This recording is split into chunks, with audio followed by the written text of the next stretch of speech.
है तो बुद्धिपूर्वक नियम लेना कि हफ्ते में कम से कम संडे तो आऊँगा टाइम पे, सुबह 6 बजे 7 बजे पूजन प्रक्षाल करूँगा। फिर उसको बढ़ाना कि 2 दिन, फिर 3 दिन, फिर 7 दिन नियम से। और नहीं कर पाओ तो प्रायश्चित करना कि आज भोजन नहीं दूंगा इसे, प्रतिज्ञा। फिर देखो अपने आप निभेगी। और एक बार आप आ गए, बस आने भर की देर है, बाकी काम तो अपने आप हो जाता है सब। आपने तो यही तो पुरुषार्थ था कि आप आलस छोड़ो।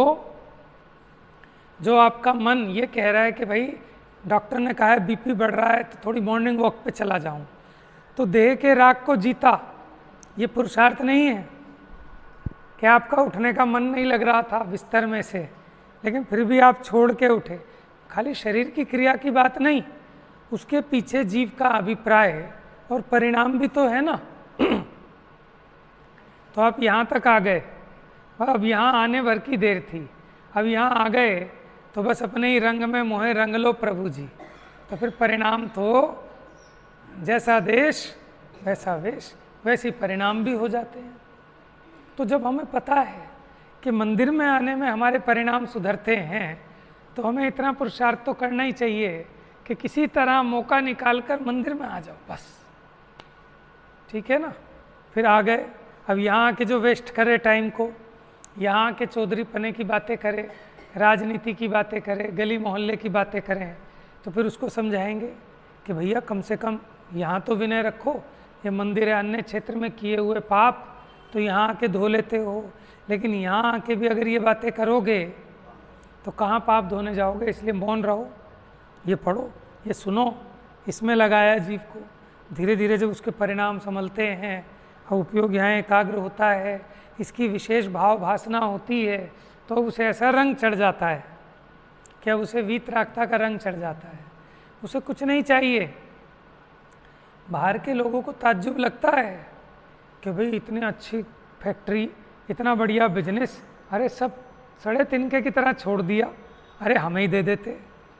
जिनको त्यागे तुम तुच्छ जान, वे उन्हें मानते हैं महान। यही तो जगत की रीति है ना। समझ में आया? आपकी बढ़िया दुकान चल रही है और आपको भैया मैं छोड़ रहा हूँ इस दुकान को, तो दूसरे व्यक्ति को कैसा लालच आएगा बताओ। चलती हुई दुकान, डेली की 1 लाख रुपए की सेल, और भैया छोड़ रहे हो, भैया हमें ही दे दो कि ले ले भाई, हमारा क्या जाता है, हमारी तरफ से कोई ले। लेकिन हमें समझ में आ गया कि इसमें सार नहीं है। ज़िंदगी के 50 साल खो दिए, अब जो 10-20 साल बचे हैं वो तो अपने लिए लगा लें। समझ में आया ना?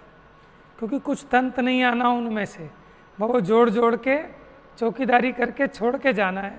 भोग भी कहाँ पाते हैं। एक दिन में एक ही तो कपड़ा पहनेंगे, 10 कपड़े पहन लोगे बताओ?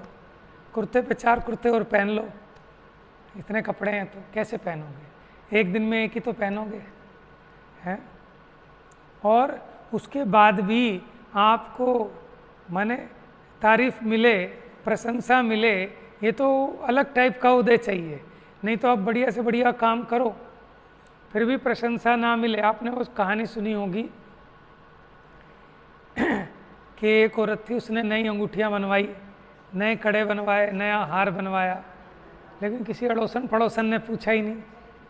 ठीक है, उसने क्या किया, एक दिन अपने घर में आग लगा दी और फिर हल्ला आके मचाए कि अरे देखो मेरे घर में आग लग गई, देखो देखो मेरे घर में आग लग गई।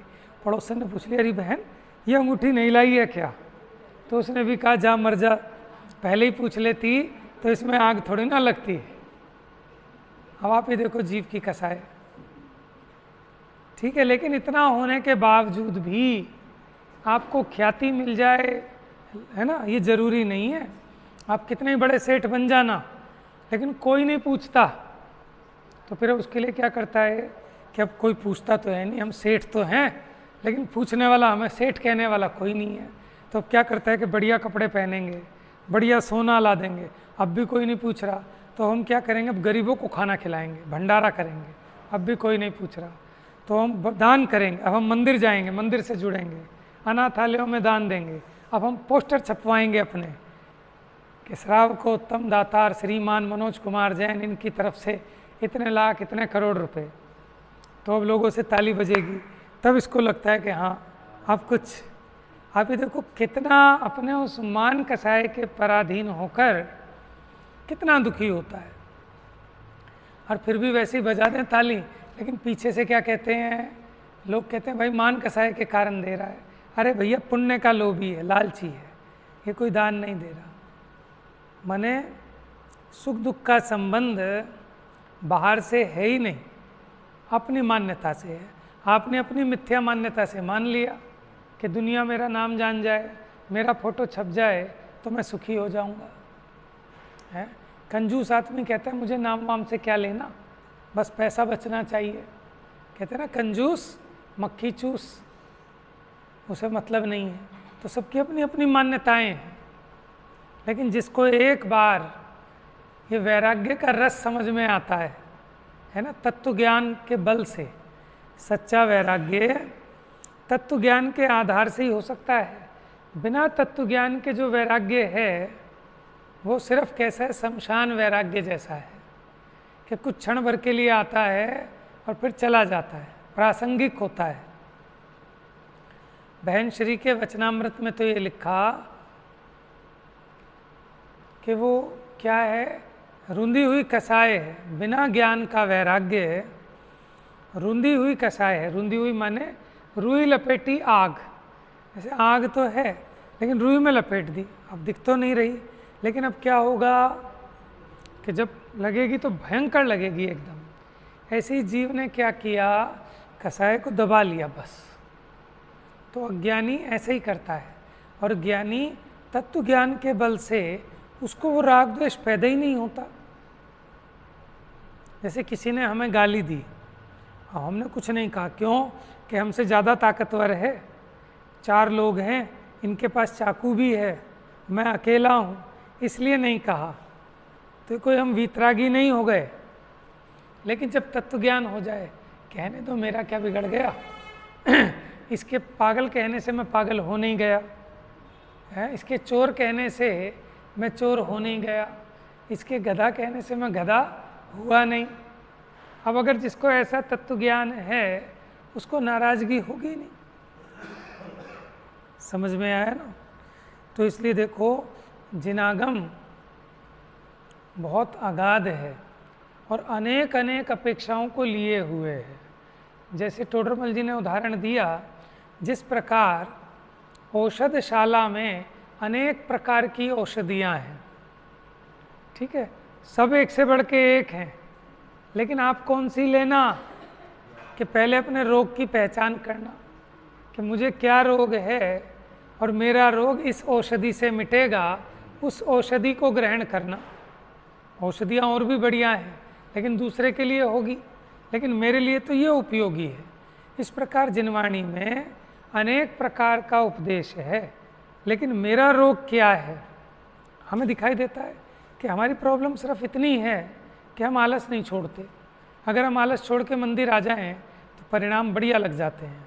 हम किसी तरह करके स्वाध्याय में आ जाएं तो फिर भाव लग जाते हैं। तो फिर अपने को क्या करना कि बुद्धिपूर्वक, ठीक है ना, कि अपने को खींच खाच के यहाँ लेके आना। अब अगर अपना रोग ऐसा है कि भाई हम स्वाध्याय तो खूब करते हैं, संयम भी बहुत रखते हैं, ये सब करते हैं, पूजा पाठ क्रियाएं खूब कर लेते हैं, लेकिन परिणामों में कुछ नहीं आ रहा, तो फिर उसको वो वाली निश्चय पोषक औषधि लेने योग्य है कि अब तत्व ज्ञान कर, विचार कर कि क्रियाएं तो बहुत बार पाली, लेकिन इन क्रियाओं से क्या हुआ। जब तक तू समझेगा नहीं, बिना समझ के काम होने वाला नहीं है।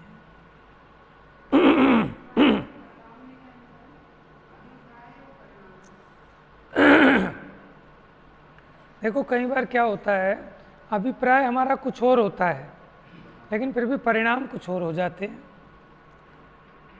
जैसे बच्चे को हमने मार रहे हैं हम, तो परिणाम तो क्रोध के हैं, नहीं तो फिर आप कैसे मार सकते हो उसे। परिणाम तो क्रोध रूप है, लेकिन क्रोध किसको कहते हैं, दूसरे का बुरा करने का जो भाव है, दूसरे का बुरा करने का जो परिणाम है, उसको कहते हैं क्रोध। तो आप जो अपने बच्चे को चाटा मार रहे हो, तो क्या आप अपने बच्चे का बुरा करना चाहते हो, लेकिन आप चाटा तो मार रहे हो। और आपको परिणाम भी आ रहा है चाटा मारने का। चाटा मार रहे हैं, लेकिन अंदर में अभिप्राय क्या है? देखो, एक बच्चे को हमने मना किया कि गंदे बच्चे इनके साथ जाकर मत खेलना, फिर भी वो चला गया और उनके साथ खेलता है और उन्होंने उसे खूब पीट दिया। अब पीट के आया यहाँ और रोता हुआ आता है, अम्मा क्या करती है? 2 चाटे और मारती है उसको। बताओ कैसी बेवकूफ़ है कि बेटे से तुझे राग है या द्वेष है? बताओ। जो माँ ने उसे 2 चाटे मारे, द्वेष से मारे कि राग के कारण मारे? राग के कारण कोई चाटे मारता है क्या? देखो राग की कैसी तीव्रता है इसको, है? बच्चा चोट खा के आ गया, गिर गया, आती ही माँ चाटा मारती है उसके मुंह पे। क्यों? क्यों इतनी दुखी हो रही है कसाय में, माने उसको इतना अधिक अपनत्व है, उससे वो दुख सहा नहीं जा रहा। तेरे को पहले ही मना किया था, फिर तूने ऐसी हरकत करी, और फिर अपने हाथ को माने ज़मीन पे मारे, चाहे अपने माथा मारे, चाहे खुद रोए, कुछ भी करे। लेकिन देखो कषाय कितनी बुरी चीज़ है तो राग कषाय। तो आप ये सोचो इसमें क्या आश्चर्य है। वो जो सुकौशल मुनि की माता थी, वो मरकर सियालनी बनी और उसने अपने पुत्र को भक्षण किया।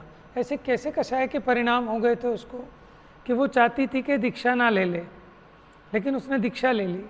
तो उसके राग में इतनी दुखी हुई, आर्त ध्यान करके मरण करके तिर्यंच गति में चली गई।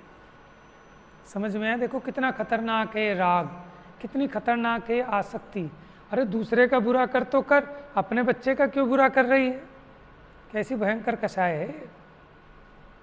तो आप ये देखो, उस माँ का अभिप्राय अपने बच्चे का भला करने का है, लेकिन अभी परिणामों में कैसा चल रहा है? क्रोध रूप परिणाम चल रहे हैं। समझ में आया? देखो अभिप्राय होता है इंटेंशन, कि आपकी इंटेंशन क्या है। जैसे देखो हम मंदिर में आए, हमने भगवान की पूजा की, पूजा करने के परिणाम भी बहुत हैं, ये तो परिणाम है।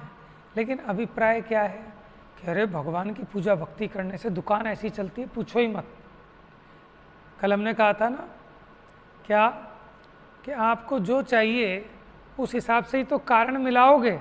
आपको अगर पैसा चाहिए तो अब बताओ पैसा कैसे आता है? पुण्य के उदय से आता है कि पाप के उदय से? निर्णय करो ना। ये भी सम्यक ज्ञान है, ये कोई मिथ्या ज्ञान नहीं है। पैसा पुण्य के उदय से आता है, पाप के उदय से तो नहीं आएगा। और पुण्य का उदय कैसे आएगा? जब पुण्य बंधा हो। और पुण्य कैसे बनता है? जब परिणाम कुछ अच्छे किए हों। अगर अच्छे परिणाम नहीं करोगे, परिणामों में पवित्रता नहीं होगी, तो पुण्य कैसे बंधेगा? और जब बंधेगा ही नहीं तो उदय में कैसे आएगा? तो जिसको पैसा चाहिए हो उसको भी अपने परिणाम सुधारने होंगे, परिणाम निर्मल करने होंगे, तभी तो पुण्य बंधेगा, तभी पुण्य उदय में आएगा, उससे पैसा आएगा। ठीक है? तो इसने अपने परिणाम तो निर्मल किए लेकिन परिणामों को निर्मल करने के लिए परिणाम निर्मल नहीं किए, अपने भलाई के लिए नहीं किए। काहे के लिए किए? पैसे के लिए। तो परिणाम तो अच्छे किए लेकिन अभिप्राय अच्छा नहीं है, है? क्या कहा? लेकिन अभिप्राय कैसा है? आप भी बताओ, धर्मपत्नी बीमार पड़ जाए, उसका इलाज कराते हैं ना बहुत अच्छे से, क्यों? नहीं, राग तो है एक फैक्टर, लेकिन एक दूसरा फैक्टर है कि रोटियां कैसे मिलेंगी। मुझे कह रहे बीवी से राग है, वो भी है, लेकिन आप ये देखो ये तो लोग बड़ा फैक्टर कौन सा है?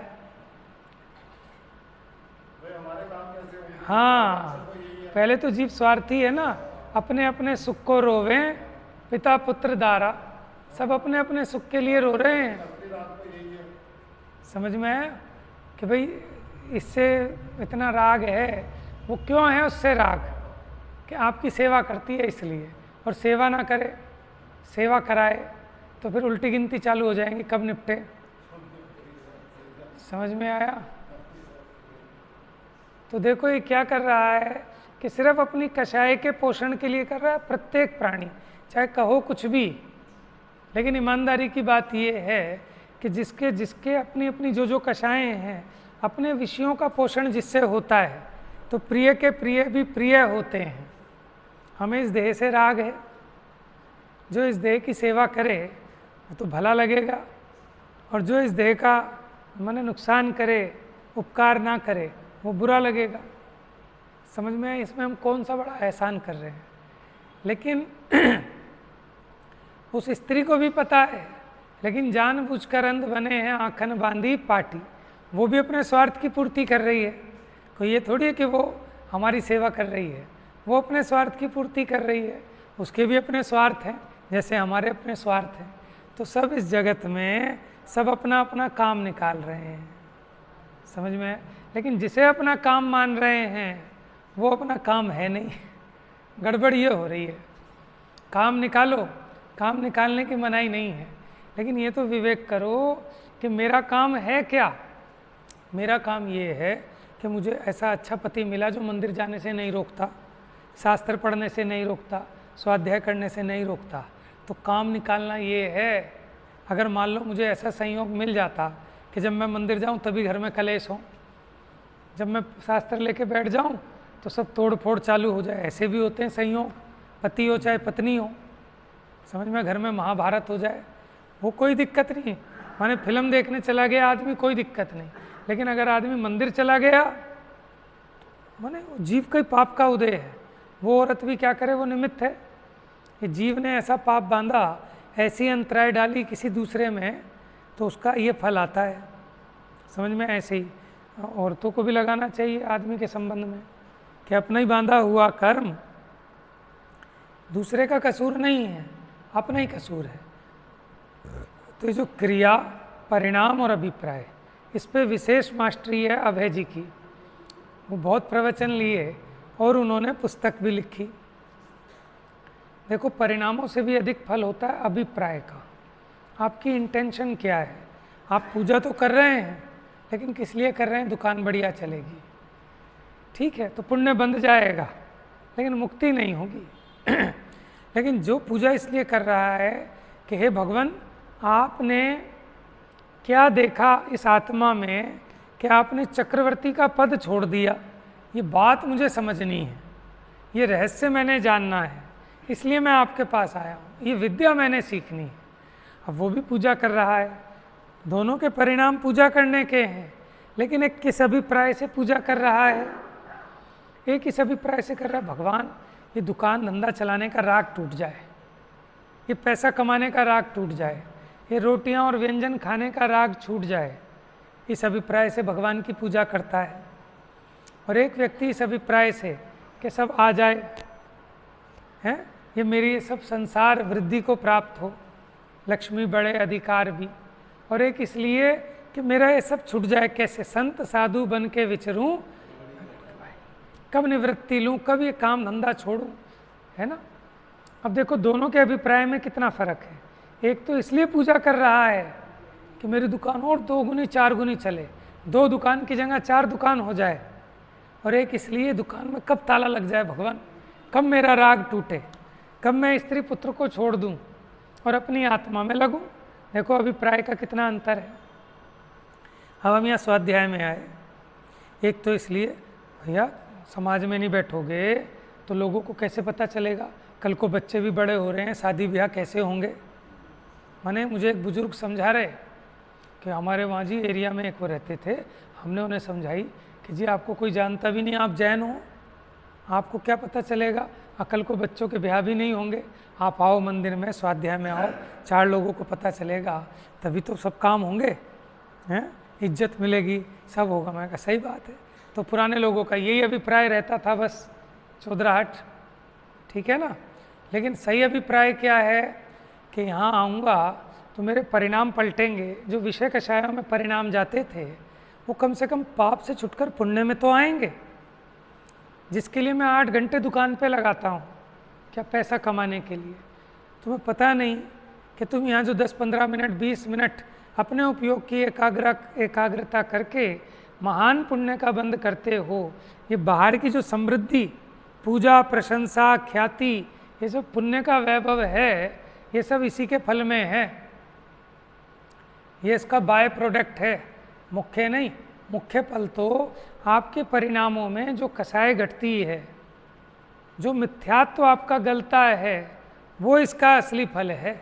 लेकिन उसके साथ साथ जैसे गेहूं के साथ भूसा फ्री आता है, ऐसे उसके साथ ये भी होता है ना। इसको जीव को समझ में नहीं आता। तो इसलिए अब कल से 8 घंटे दुकान पे नहीं बैठूंगा, 8 घंटे यहाँ बैठूंगा। ठीक है, अच्छी परिणाम है, तुम्हें बहुत पुण्य बंधेगा। लेकिन अभिप्राय क्या है? देखो, परिणाम तो अच्छा है, लेकिन अभिप्राय क्या है? 8 घंटे यहाँ बैठोगे, लेकिन किस लिए? कि पैसा बरसे, तो बरसेगा, मना नहीं है।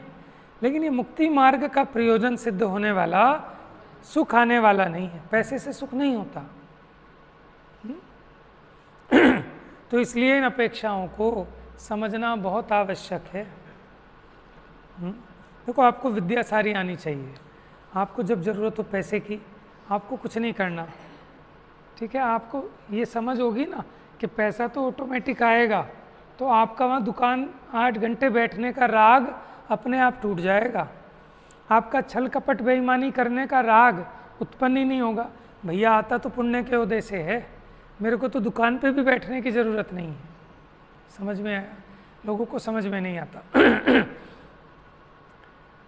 हमारा ज्ञानम है ना, वो बार बार पूछता है कि पापा इनको फिर पैसे कहाँ से मिलते होंगे संजीव गोदा जी को, ये तो पूरे दिन प्रवचन ही करते रहते हैं। मैं कहा बेटे पैसे की ज़रूरत ही नहीं है, हैं? माने वो देव आके सेवा करेंगे। जो अपना पूरा समय जिनवानी के पठन पाठन में लगाएगा, तो उसके घर का पानी भरने भी इंद्र आएगा, उसे चिंता करने की ज़रूरत नहीं है।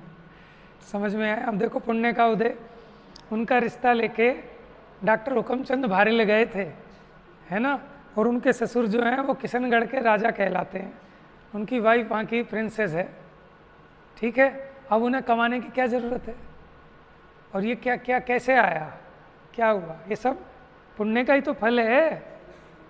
अब कोई जीव उसमें बोरा जाए तो फिर वो पाप बांधे और नरक में जाए, और कोई जीव उनका सदुपयोग करके, देखो ये पुण्य के उदय का सदुपयोग है। तो मुझे क्या ज़रूरत है अपना उपयोग खराब करने की? मैं अब जिनवाणी में लगाऊं ना, अगर मेरी 2 टाइम की रोटियों की व्यवस्था है और फिर भी मैं गधा मजदूरी करूं, तो मेरे से ज़्यादा पापी कोई नहीं है, मूर्ख कोई नहीं है। समझ में आया ना? तो समझदारी का धंधा है। माने ये इतना भरोसा भी जीव को नहीं आए तो वो धर्म मार्ग में कैसे लगेगा बताओ? अभी तो पुण्य पाप का ही भरोसा नहीं आ रहा। चर्चा यहाँ से प्रारंभ हुई थी ना कि 7 तत्वों की श्रद्धा चाहिए, उसमें पुण्य पाप भी हैं, 9 तत्व हो जाते हैं। तो अभी तो जीव को पुण्य पाप का ही श्रद्धान नहीं हो रहा, तो थोड़ा सा पुण्य पाप का श्रद्धान होगा ना, तब ये दुकान से टाइम बचा पाएगा, तब ये घर गृहस्थी से, बच्चों के लालन पालन से। अरे उनका भी कोई भाग्य है, समझ में है? उनके पीछे पागल मत हुए रहो, उनको छोड़ के अपनी आत्मा का कल्याण करो। आप अपना कल्याण करेंगे तो आपको देख के बहुत जीव कल्याण कर लेंगे। समझ में? हमने कल कहा था कि हम सुधरेंगे तो हमारे बच्चे ऑटोमेटिक सुधर जाएंगे, लेकिन हमें तो सुधरना नहीं, लेकिन बच्चों को ज़रूर सुधारना है। तो कैसे सुधरेंगे? समझ में आया? तो इसलिए हम बात इस चीज़ पे कर रहे हैं कि जिनवाणी अगाध है, उसकी सभी अपेक्षाएं ये जीव का कैसे करके कल्याण हो। ये जीव जहाँ खड़ा है, देखो जो त्रियंच हैं, जो पशु हैं, उनको कोई ज़्यादा उपदेश नहीं हो सकता। तो हमको उपदेश क्या दिया कि इन जीवों की दया पालो। उनको तो उपदेश नहीं दे सकते, लेकिन हमें ये उपदेश दे दिया अहिंसा परमो धर्म, कि पानी भी छान के पियो, उन जीवों की दया पालो, उनका भी उपकार किया। तो जैन धर्म इतना बड़ा उपकारी है कि जो उपदेश को समझ सकते हैं उनका तो उपकार किया ही, लेकिन जो बिना मन वाले हैं, जो समझ नहीं सकते, उनकी दया पालने का उपदेश भी हमको देकर उनका उपकार किया, अभयदान दिया। तो जिस प्रकार औषधशाला में बहुत औषधियाँ हैं, लेकिन अपने को कैसा रोग है और मुझे कौन सी औषधि लेने पर लाभ होता है, ये निर्णय हमें स्वयं करना है। ठीक है, थोड़ा थोड़ा आगे बढ़ो, मार्ग अपने आप खुलता चला जाएगा। लेकिन ये जीव चलने को ही चालू तैयार नहीं है। तो एक बार आए तो ये धर्म का पक्ष तो आए जीव को कि धर्म के बिना सुख नहीं हो सकता, कोई काम नहीं आएगा, सिर्फ धर्म ही काम आएगा। और धर्म क्या है? अभी तो उसको ये कहेंगे भैया मंदिर आ, शास्त्र में बैठ, यही धर्म है। हम वहाँ उंगलीबाजी नहीं करनी चाहिए, ये कोई धर्म थोड़ी है, ये मिथ्या दृष्टि वाली बात कर रहे हो। अरे भैया अभी उसकी इतनी योग्यता है, अभी तुम एक ही दिन में सारा उसे समझाने बैठोगे, कहेगा भैया संभालो अपनी धर्मशाला। ये साइकोलॉजी है पढ़ाने की। हम भी बच्चे को पढ़ाते हैं, कहते अरे भैया बड़ा आसान है, बस ये आधी लाइन याद कर ले। जब वो आधी लाइन याद कर लेते हो गई, हाँ फिर आधी और लिख देता हूँ, अरे याद हो गई, आधी और हो गई पूरी। तो साइकोलॉजी है वो, ठीक है। लेकिन हमें जो हमने मुकुट पहना है काहे का, कि मैं मुमुक्षु हूँ, कि मैं धर्मात्मा हूँ, कि मैं सम्यक दृष्टि हूँ, नाना प्रकार की उपाधियाँ इस जीव ने ग्रहण कर रखी हैं। उन उपाधियों को साइड रख, अब ये देख तेरा भला किस चीज़ में है। समझ में आया? तो अभी कहा ना, खाली बातें बनाने से तो कुछ होता नहीं। ये जीव को फल मिलता है सो अपने परिणाम का फल मिलता है, अपने अभिप्राय का फल मिलता है। तो अपने अभिप्राय और परिणाम को ना सुधारे और बातें बनाए, ठीक है ना। अभी देखो जीवों को बड़ा मज़ा आता है। अब मुझे तो मतलब ये चीज़ नोट होती हैं, अपनी भी नोट होती हैं। माने जब कसाई तीव्र होती है ना, तो आदमी अपने मुंह से अपनी तारीफ भी करने लगता है, अपने संयोगों की प्रशंसा करता है, सामने वाले करते हैं, सुनता भी है। तो इतना हमें सबको समझ में आता है ना कि ये जीव अपने दोषों को छिपा रहा है, अपना दोष कर्म के ऊपर डाल रहा है, ये बहाने मार रहा है। उसी प्रकार हम भी तो बहाने मारते हैं, भले दूसरे को ना कहें, लेकिन अपने मन में कहीं ना कहीं अपने आप को सेटिस्फाइड कर लेते हैं। अरे अभी तो बाल बच्चों वाले हैं, अभी तो गृहस्थी है, अभी तो हमारी उम्र कहाँ है, ये तो ऊपर की बातें हैं, अभी तो बहुत टाइम लगेगा, तीर्थंकरों को भी इतना इतना टाइम लगा। समझ में आया कि किसे छल रहे हैं? स्वयं को छल रहे हैं। गलती को गलती मानो, ठीक है। और जिनसे अपने परिणाम सुधरते हैं, अपना मोक्ष मार्ग प्रशस्त होता है। तो इसमें छोटे बड़े की बात नहीं है। इसको लगता है कि अगर मैं छोटा काम करूँगा, छोटी क्रिया करूँगा तो मेरा लेवल घट जाएगा। माने अगर मैं पद्म पुराण पढ़ लूँगा और किसी मुमुक्षु ने देख लिया तो कितनी बेइज्जती होएगी मेरी। तो मैं क्या पढ़ूँगा कि मैं सिर्फ नियम सार पढ़ूँगा, ज़्यादा चलो कहोगे समय सार पढ़ लूँगा, उससे नीचे नहीं। क्यों? कि उससे क्या होगा कि फिर मेरा जो स्टैंडर्ड है ना वो डाउन हो जाएगा। और अगर पद्म पुराण पढ़ते पाया गया तो फिर लोग कहेंगे काय का मुमुक्षु है, और चरणान्योग पढ़ लिया तो फिर गलत इंप्रेशन जाएगा। तो एक बार इन सब का जो मोह है ये छोड़ दो भैया, कुछ नहीं धरा। देखो जो सच्चा मुमुक्षु है वो तो प्रशंसा करेगा, वो तो चारों अनियोग कल्याण के लिए। मुमुक्षु कहते किसे हैं? जिसे सिर्फ मुक्ति चाहिए। काहे से? समस्त दुखों से, समस्त कषायों से, समस्त मिथ्यात्व से, पापों से मुक्ति चाहिए, वो मुमुक्षु है। जिसे उससे कम कुछ नहीं चाहिए, बस वो मुमुक्षु है। नाम धराने से मुमुक्षु नहीं होते कि हम बड़ी बड़ी बातें करेंगे कि मैं केवल ज्ञान पर्याय को छूता नहीं हूँ, तब लगेगा ना कि हाँ मैं मुमुक्षु हूँ। क्या अभी इन चीज़ों को छोड़ दो, वो उम्र चली गई। हमने भी लड़कपने में बहुत ऐसे बातें की हैं, लेकिन अब हमें समझ में आ रहा है कि अब टाइम नहीं है बातें बनाने का, अब विचारने का टाइम है कि मेरे परिणाम किससे सुधरते हैं। टोडरमल जी ने बार बार लिखा कि अपने परिणामों के बिगड़ने का बहुत भय रखना। समझ में आया?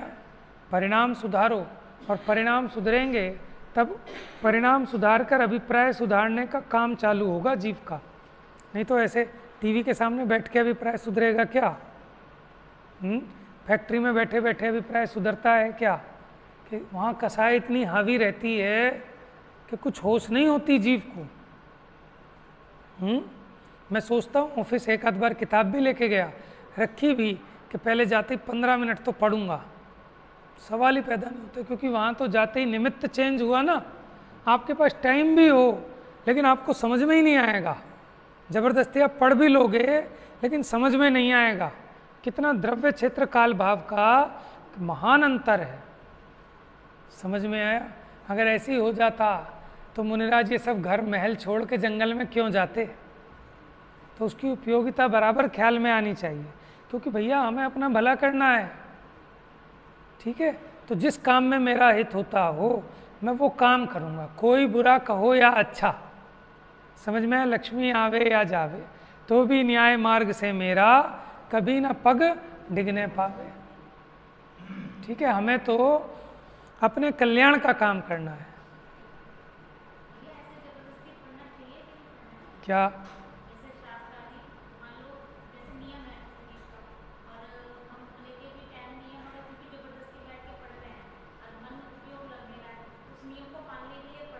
हाँ, देखो अब दो बातें हैं इसमें, क्योंकि हर एक बात में बहुत अपेक्षाएं हो जाती है। प्रश्न सबके साथ है, ये प्रश्न इन्होंने किया है लेकिन सबकी वो सेम प्रॉब्लम है। कभी कभी क्या, हमें से ज़्यादातर ऐसा होता है। एक बार हम जब लाते हैं तो खींच के ही लाते हैं अपने उपयोग को यहाँ पर। अब जैसे मन नहीं है, उपयोग बहिर्मुखी है, बहुत स्थूल उपयोग है, काम बहुत है, मन नहीं लग रहा, तो हमने नियम लिया है तो ज़बरदस्ती पढ़ना भी है और करके काम निपटाते हैं। 2 पेज पढ़ते हैं, तो अगर आप ये 2 पेज पढ़ना भी छोड़ दोगे तो आप कहाँ जाके पढ़ोगे? आप ये सोचो। हम अपने मन को ये समझाएं, पूछें कि जो मैं ज़बरदस्ती पढ़ रहा हूँ कि दर्शन का नियम है ना, तो ज़बरदस्ती दर्शन को आ गए, जोर पड़ेगा, लेकिन फ़ायदा तो कुछ हुआ नहीं। कि ऐसा नहीं है फ़ायदा कुछ नहीं हुआ, आप गहराई से विचार करना। हाँ, उतना फ़ायदा नहीं हुआ कि आप मन से पढ़ते, अब बेमन से पढ़ा है, लेकिन फिर भी आपने 10 मिनट लगाए तो 10 मिनट में भी कभी कदाचित, देखो बहुत तीव्र उदय हो तो बात अलग है, लेकिन वहाँ भी जीव ने अपने को लगाया ना, उससे उसके पाप कर्मों की हानि होती है और तत्संबंधी कर्म जो आपका अंतराय कर्म का तीव्र उदय था वो हल्का पड़ता है। ठीक है ना? तो पुरुषार्थ तो यही करना पड़ेगा। और अगर जीव सोच के बैठ जाए मन नहीं है छोड़ो रहने दो, तो प्रमाद का पोषण है। करना क्या, उपाय क्या है अपने पास? तो हमें तो ज़बरदस्ती भी करना, क्योंकि अपनी भूमिका ऐसी है ना? लगता है। अब देखो मुनिराज के लिए है कि वो खींच तान के कोई काम नहीं करते और उनका उपदेश हम ग्रहण करें, उनका उपदेश हम ग्रहण करें कि भैया वो भूमिका बहुत ऊंची है, उनका अभिप्राय अत्यंत निर्मल है, 3 कसाय चौकड़ी के अभाव में वीतरागता हुई है। तो आहार करते हैं तो शुद्धोपयोग की वृद्धि के लिए, आहार छोड़ते हैं तो शुद्धोपयोग की वृद्धि के लिए। हट नहीं है, ऐसे अपने को भी हट नहीं करना, हट की बात नहीं है, लेकिन हम ये जो क्रियाओं का हमने ताना बाना, हमने क्या जिनागम की आज्ञा कल हमने कहा था षट आवश्यक गृहस्थी को बताए हैं ना, तो बहुत सोच समझ के बताए हैं। अगर हम नियम से षट आवश्यकों का पालन करें, फिर देखो आप अपनी स्पीड, फिर देखो कैसे नहीं बनती आपकी बात। अभी हम षट आवश्यक ही पालन नहीं कर पा रहे, तो फिर आप कहोगे दुनिया में ऐसे जो षट आवश्यक पालन कर रहे हैं उनका क्या हो गया? अरे इस तरह से नहीं सोचना चाहिए कि नहीं हुआ होगा उनका, ठीक है, लेकिन मेरा तो होगा, मुझे दिखता है, क्योंकि अपना चोर अपने पकड़ में आता है कि नहीं आता? अपने को समझ में आता है ना, अपना प्रमाद हो रहा है ना। अगर हम इस प्रमाद को छोड़ दें, ये सब क्रियाएं प्रमाद को जीतने के लिए। आप सोचो प्रवचन आ तो जाता ही है यूट्यूब पे, घर पे ही बैठ के सुन लेंगे। आप बताओ क्या उपयोग की एकाग्रता, जैसे आप यहाँ आए, क्योंकि यहाँ आने में आपने पुरुषार्थ अधिक किया, समझ में आया? घर में बैठ के सुनना बहुत आसान था, और वहाँ उन सब क्योंकि आप वो सुनते सुनते 10 काम भी निपटाते रहते, बच्चे को भी अटेंड कर लेते, फ़ोन भी देख लेते, ठीक है, सब कुछ कर लेते, तो आपके उपयोग की वो विशुद्धता नहीं बनती, वो लाभ भी नहीं होता। और आप ये सब छोड़ के आए तो उपयोग की विशेष विशुद्धि हुई, और विशुद्धि हुई तो लाभ भी विशेष होता है। समझ में? यहाँ आने पर अधिक समझ में आता है कि नहीं आता? अब बताओ, अब कैसे हम निमित्त का ये कह दें कि निमित्त विमित्त कुछ नहीं होते? कुछ नहीं होते मतलब वो कोई ज़बरदस्ती आप में ज्ञान नहीं भरते, ये मंदिर आप में ज्ञान नहीं भर देगा, लेकिन आपके उपादान की योग्यता ऐसी है कि इस प्रकार के निमित्त होते हैं तो ये काम होता है। हमारी छोड़ो, मुनिराज भी बुद्धिपूर्वक कितने 84 लाख हैं, 84,000 शील के भेदों का पालन करते हैं। उसमें कोई भी स्त्री, भले वो त्रियंचनी हो, काठ काष्ठ की हो, फोटो बना हुआ हो, उसको नहीं देखते, माने उसका संसर्ग नहीं करते। क्यों? अरे तो फोटो ही तो है। लेकिन आप देखो ना, आप फोटो देखो, परिणाम बिगड़ते हैं कि नहीं बिगड़ते? और वीतरागता की फोटो देखो तो परिणाम सुधरते हैं कि नहीं सुधरते? वो तो जड़ है, जड़ ने परिणाम सुधार दिया आपका। अभी आप टीवी पे, ठीक है, प्रवचन सुनो और टीवी पे आप डांस देखो, बताओ परिणाम?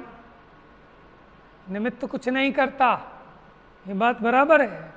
लेकिन आपका उपादान जैसा होता है उसके अनुरूप बाहर में निमित्त होता है अनुकूल। उपादान होता है अनुरूप, निमित्त होता है अनुकूल। समझ में आया? तो हम जब ये बाहर की चीज़ें चेंज करते हैं तब हमें अवकाश होता है। अब हम बैठ के सुने कि हमने आज जो उपवास किया, हमने जो शास्त्र पढ़ा, क्या इससे धर्म होता है?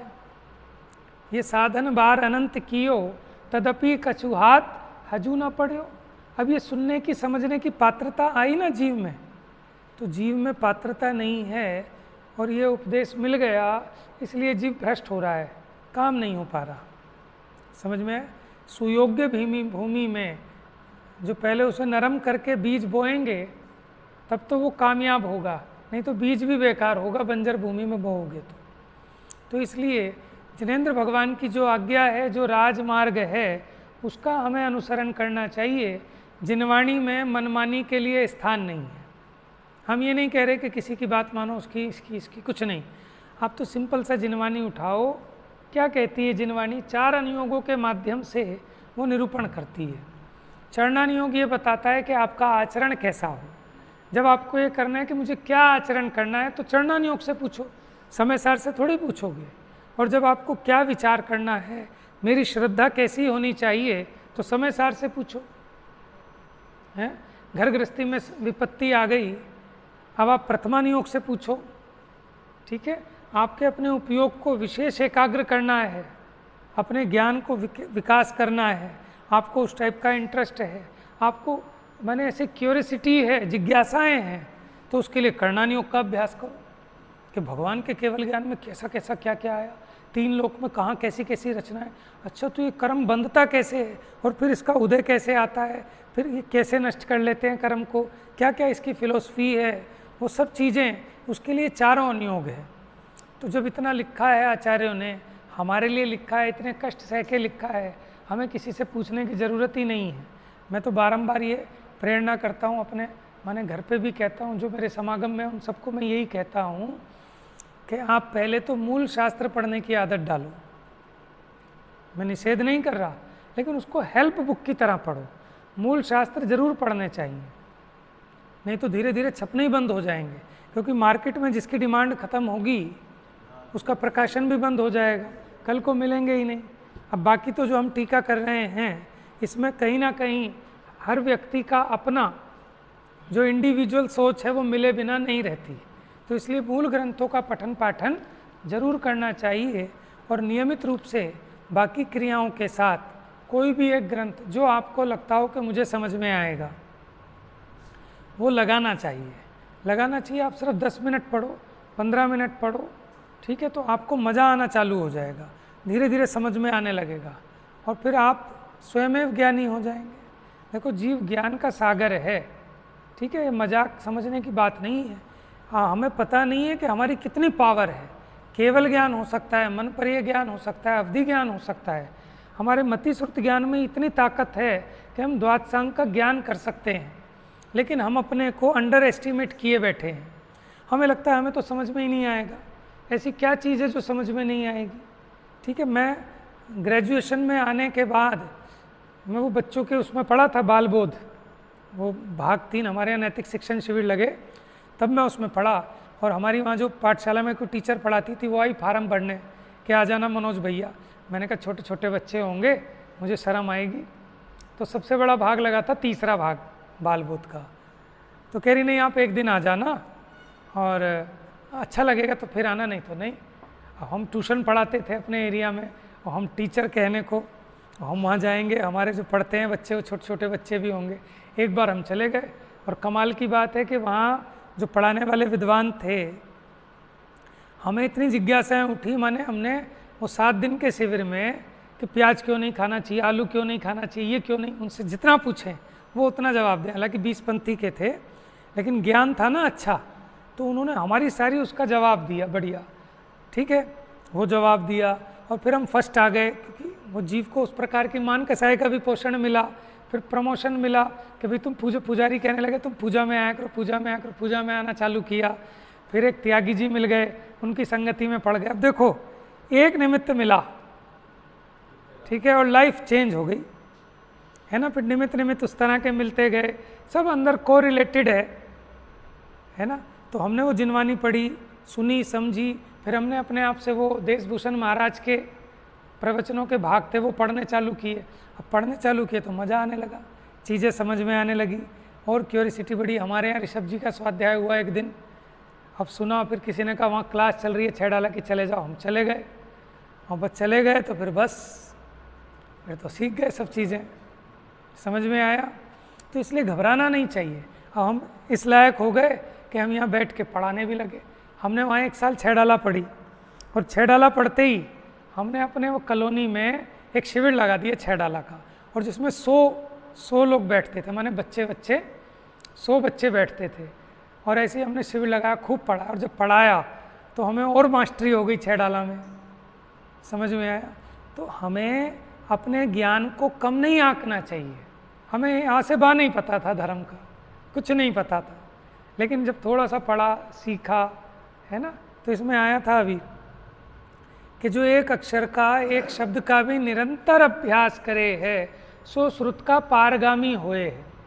तो इसलिए अपनी हमें उसको पहचानना चाहिए और नियम से एक शास्त्र लगाना चाहिए। थोड़ी सी फुर्सत निकालनी पड़ेगी इसी घटाटोप में। अब देखो रिटायरमेंट होगी तो जब होगी तब होगी, उसके लिए महान पुण्य का उदय चाहिए, ठीक है। लेकिन इसके बीच में भी कुछ तो समय निकालें, थोड़ा जल्दी उठ जाएं, 5 बजे उठ जाएं, 4 बजे उठ जाएं, ठीक है। घर में मन नहीं लगता तो मंदिर आ जाएं, एक दिन पूजा प्रक्षाल कर लो, समय नहीं मिलता तो एक दिन स्वाध्याय कर लो, एक दिन कुछ और कर लो। तो कैसे करके मैनेज करते हैं ना।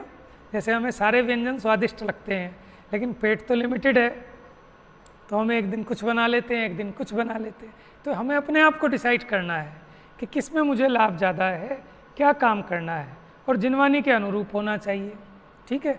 तो सभी लोगों को कोई भी एक ग्रंथ अपनी रुचि के पोषण वाला जरूर लगाना चाहिए, ठीक है। पहले तो मंदिर में बैठ के स्वाध्याय करने की आदत डालें, तब घर में मन लगेगा, नहीं तो घर में मन नहीं लगता, समझ में आया ना।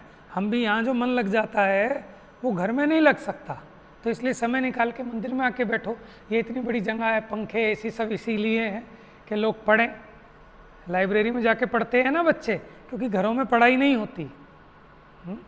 तो इसलिए विचार करना चाहिए। शेष चर्चा कर। जा वाणी के ज्ञान से